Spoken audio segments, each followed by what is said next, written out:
नमस्कार, मैं प्रभात प्रियदर्शी आप सभी का प्रियदर्शी आईएएस पे शुभ स्वागत है। तो आज मैं आप सभी के लिए करंट अफेयर्स का सेट नंबर 3 लेकर के आया हूँ। ये क्वेश्चन जो है ये सेट करंट अफेयर्स का जो सेट है यूपीपीसीएस 2023 पीटी के लिए ही यूजफुल है। चलिए तो यहाँ से स्टार्ट करते हैं क्वेश्चन। इससे पहले मेरे चैनल पर आप नए हैं तो पहले सब्सक्राइब करें, बेल आइकन प्रेस करें, जिससे कि आपको आगे का नोटिफिकेशन मिलता रहे। चलिए पहला क्वेश्चन है कि हाल ही में सरोगेट माताओं के लिए कितने वर्षों के लिए स्वास्थ्य बीमा खरीदना अनिवार्य किया गया। तो पहले ये जाने कि सरोगेट माता किसे कहते हैं। जो कोई कपल है तो अगर बच्चे को जन्म नहीं दे सकती हो महिला तो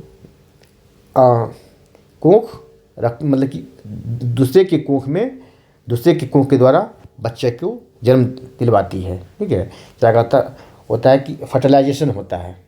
ठीक है, तो फर्टिलाइजेशन बाहर किया जाता है और बाहर करवा करके उसके यूटेरस में डाल दिया जाता है जायगोट। फर्टिलाइजेशन के बाद जायगोट बनता है, पढ़े होंगे बायो में। तो जब जायगोट डाला जाता है और वो विकसित होकर के बच्चे का रूप लेकर फिर उसका जन्म होता है। तो पहले होता था कि सरोगेट माता जो है किसी बाहरी को भी बनाया जाता था पैसे दे करके। ठीक है, लेकिन 2017 में सुप्रीम कोर्ट का आदेश आया कि सरोगेट माता जो है, सरोगेट मदर जो है, जो खून के रिश्ते में है, ब्लड रिलेशन में है, वही बन सकती है। पैसे दे करके बाहरी लोगों को खरीद के नहीं ला सकता। इसके लिए फिर उसके लिए भी क्या है, उसकी सुरक्षा के लिए स्वास्थ्य बीमा किया जाएगा। ठीक है, हेल्थ इंश्योरेंस तो अब अनिवार्य कर दिया गया है। तो कितने वर्षों के लिए, तो राइट आंसर होगा सी, 3 वर्षों के लिए किया गया है। आगे बढ़ते हैं। 2 नंबर क्वेश्चन देखेंगे, हाल ही में किस राज्य के उच्च न्यायालय द्वारा डिजिटल जस्टिस क्लॉक और ई कोर्ट शुल्क प्रणाली की शुरुआत की गई है। तो राइट आंसर होगा आपका डी, गुजरात। ठीक है, और एक क्वेश्चन और इस पर आएगा, हाई कोर्ट पे है। किस हाई कोर्ट ने कौन सा हाई कोर्ट है जो पहला पेपरलेस हाई कोर्ट बना है। तो वह है केरल का हाई कोर्ट। ठीक है, paperless first paperless high court तो है केरल का हाई कोर्ट होगा। ठीक है, आगे बढ़ते 3 नंबर देखें। 3 नंबर है कि 36वां और अंतिम राफेल विमान भारत कब आया। राइट आंसर होगा ए, 15 दिसंबर 2022 को आया। देखिए 36वां और अंतिम, तो टोटल 36 विमान वहाँ से आना था। कहाँ से, फ्रांस से। वो कंपनी का नाम है डसोल्ट एविएशन कंपनी से खरीदा गया है। चलिए आगे बढ़ते हैं। 4 नंबर है, हाल ही में 5G टेक्नोलॉजी की शुरुआत कब की गई है। राइट आंसर होगा आपका ए, 1 अक्टूबर 2022 को किया गया है। आगे बढ़ते हैं। 5 नंबर क्वेश्चन है कि प्रोजेक्ट हिमांग किस से जुड़ा हुआ है, मतलब किस राज्य या किस यूनियन टेरिटरी से जुड़ा हुआ है, यूटी से जुड़ा हुआ है। तो राइट आंसर होगा आपका डी, कहाँ, लद्दाख से जुड़ा हुआ है। ठीक है, और यहाँ लद्दाख से जुड़ा हुआ एक और आपका करंट अफेयर्स यहाँ से अच्छा बनता है, जो एग्जाम में पूछने की संभावना है। पूर्वी लद्दाख, कहाँ, पूर्वी लद्दाख। ठीक है, कि एक दर्रा है अमलिंग दर्रा। यहाँ दुनिया की सबसे ऊंची मोटर सड़क का निर्माण किया जा रहा है।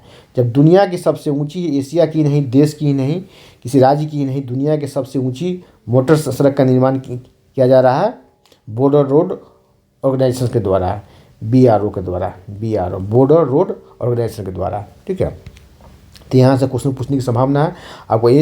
आपको यहाँ से भी दर्रा का नाम भी आपको पूछा जा सकता है। चारों कूट बनाकर सीधा आपको इसमें भी आ सकता है क्वेश्चन कि अमलिंग दर्रा कहाँ है, किस राज्य में है, किस केंद्र शासित प्रदेश में है। तो अमलिंग दर्रा कहाँ, लद्दाख में है। पूर्वी लद्दाख, उत्तरी लद्दाख में दे देगा तो है पूर्वी लद्दाख में। कहाँ, अमलिंग दर्रा पूर्वी लद्दाख में है। यहाँ दुनिया की सबसे ऊंची मोटर सड़क का निर्माण किया जा रहा है। ठीक है, चलिए आगे बढ़ते हैं। 6 नंबर है कि 103वां संविधान संशोधन अधिनियम किससे संबंधित है। राइट आंसर होगा ए, EVS से, इकोनॉमिक वीकर सेक्शन से। ठीक है, आर्थिक रूप से कमज़ोर वर्ग के लिए। ठीक है, तो इस बार ये चर्चा में रहा है। 103वां संविधान संशोधन अधिनियम है। ठीक है, क्योंकि इसके विरोध में लोग सुप्रीम कोर्ट गए, इसको रुकवाने के लिए, अवैध घोषित करने के लिए सुप्रीम कोर्ट ने इसे वैध घोषित किया है। तो इसीलिए चर्चा के विषय बना हुआ। जो चर्चा में होता है उसका पर्चा आने की संभावना, पर्चा मतलब क्वेश्चन पेपर आने की संभावना ज़्यादा होती है, क्योंकि इसके द्वारा क्या किया गया, वीकर सेक्शन के लोगों को, ठीक है, नौकरी में और शैक्षणिक संस्थानों में दोनों जगह 10% आरक्षण दिया गया। इसके बाद ये विवाद में आया, चर्चा में आया। चलिए आगे बढ़ते हैं। 7 नंबर है कि हाल ही में दुनिया में एक दुर्लभ ब्लड ग्रुप मिला है। दुनिया में एक दुर्लभ ब्लड ग्रुप मिला है, इसे रेयर भी बोलते हैं, रेयर ब्लड ग्रुप मिला है। उसका नाम क्या है? तो उसका नाम ऑप्शन होगा ए, उसका नाम है EMM या EMM निगेटिव। तो निगेटिव भी ध्यान से देखिए, EMM आपको याद रहेगा, निगेटिव पॉजिटिव आपको याद नहीं रहेगा तो हम फंसेंगे। तो EMM निगेटिव मिला है, जिसमें इंडिया में एक, कहाँ? तो गुजरात में एक मिला है, और पूरी दुनिया में कितना है? तो 10 है, ठीक है, जिसमें गुजरात में एक है, ठीक है, मतलब इंडिया में भी आ चुका है। 8 नंबर देखिए, भारत विश्व का सबसे बड़ा स्टार्टअप इकोसिस्टम बना है। तो कौन सा नंबर का स्टार्टअप इकोसिस्टम बना है?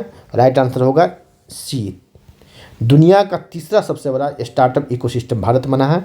तो पहला कौन है? पहला का ज़्यादा नाम जाके, पहला है USA, United state of America, ठीक है। सेकेंड का भी नाम याद कर ले, सेकेंड है अपना पड़ोसी चाइना, ठीक है। चलिए अब भारत तीसरा। चलिए आगे आए, देखते हैं क्वेश्चन कैसा लग रहा है, सेशन कैसा लग रहा है। कमेंट सेक्शन में जाके कमेंट करें। चैनल पर आप नए हैं तो सब्सक्राइब करें, बेल आइकन प्रेस करें, जिससे कि आपको नोटिफिकेशन मिलता रहे। चलिए, और भी वीडियो देखना है तो प्ले लिस्ट में जाएँ, वहाँ NCERT class, science, current affairs, history, modern history सब का है, प्ले लिस्ट बना हुआ है, ज्योग्राफी का है, वहाँ से भी आप देख सकते हैं। तो 9 नंबर क्वेश्चन है, वर्ष 2019-21 में, ठीक है, वर्ष 2020-21 में होगा, 20-21 करें, वर्ष 2020-21 में भारत की कुल प्रजनन दर कितनी हो गई है? तो राइट आंसर होगा आपको बी, 2 हो गया है। कितना हो गया? 2 हो गया है, ठीक है। 2.2 से घट के हुआ, 2.2 से कम होकर के घटकर कितना हो गया? 2 हो गया है, ठीक है। आगे बढ़ते हैं। 10 नंबर है, देश में कुल वनावरण कितना प्रतिशत है? वनावरण मतलब वन का आवरण कितना है? तो राइट आंसर होगा आपका ए, 2171 है, ठीक है। आगे भी देखिए, आगे है 11 नंबर, देश में कुल वृक्षावरण कितना प्रतिशत है? वृक्षावरण, ये है वन आवरण है ऊपर, और ये है वृक्षावरण। तो राइट आंसर होगा आपका ए, कितना? 291, ठीक है। और पूछ देगा टोटल कितना है? टोटल देखिए, यहाँ देखिए, देश में कुल वनावरण है 2171, देश में कुल वृक्षावरण है 291। देखिए 291 याद करने के लिए आप इसे याद करेंगे 21.71%, तो ज़्यादा टाइम लगेगा। इसी देखिए 2171, बीच में अपना जो पॉइंट है दशमलव उसे साइलेंट रखें, तो टोटल हो जाएगा, टोटल इस दोनों को जोड़ दें आप, 2171 और 291, 2462 होगा, देखिएंगे आपको 2462 होगा, ठीक है। तो टोटल हो गया 2462 वृक्षावरण और वनावरण। आगे बढ़ते हैं, देखिए 12 नंबर क्वेश्चन है कि विश्व में गेहूं का सर्वाधिक उत्पादक देश कौन है? तो राइट आंसर होगा आपका बी, कौन? चाइना होगा, चीन होगा। कि गेहूं इस बार बहुत चर्चा का विषय है, गेहूं की बहुत किल्लत हो रही है पाकिस्तान में, 250-300 रुपये किलो आटा है, ठीक है।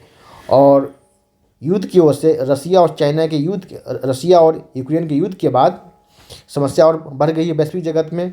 उससे पहले कोरोना का प्रभाव रहा, तो इस पर क्वेश्चन आ सकता है। इसे आपको 67वीं BPSC PT में देखे होंगे वहाँ कि गेहूं का कुल पैदावार पूछा गया था, देश में गेहूं का कुल पैदावार पूछा गया था, क्योंकि गेहूं चर्चा में है 2-3 सालों से। तो जो चर्चा में होता है उससे पर्चा में आने की संभावना ज़्यादा होती है, मतलब क्वेश्चन पेपर में। तो गेहूं का सर्वाधिक उत्पादक देश कौन है? चाइना है। चलिए, जब गेहूं की बात हो रही है तो गेहूं के साथ साथ एक चावल का भी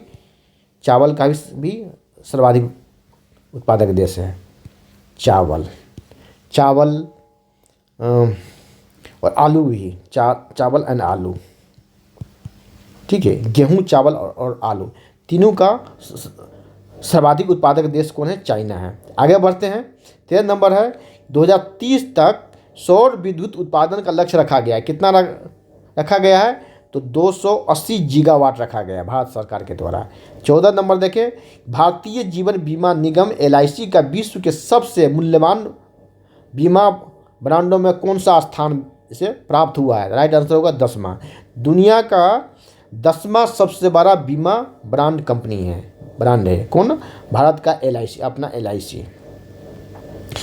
15 नंबर है, भारत का पहला ग्रीन बॉन्ड किसने जारी किया? तो राइट आंसर होगा आपका गाजियाबाद नगर। आपको यूपी स्पेशल का भी हो गया ये एक क्वेश्चन कि भारत का पहला ग्रीन बॉन्ड किसने जारी किया? तो गाजियाबाद नगर निगम। तो सेशन कैसा लगा? आप कमेंट सेक्शन में आके कमेंट करेंगे। कोई क्यूरी है, कोई डाउट है तो वहाँ भी कमेंट करें, मैं उसको रिप्लाई करूँगा। चैनल पर नया है तो पहले सब्सक्राइब करें, बेल आइकन प्रेस करें जिससे कि आपको नोटिफिकेशन मिलता रहेगा। और आज इतना ही, फिर अगले वीडियो में मिलते हैं। धन्यवाद। जय हिंद।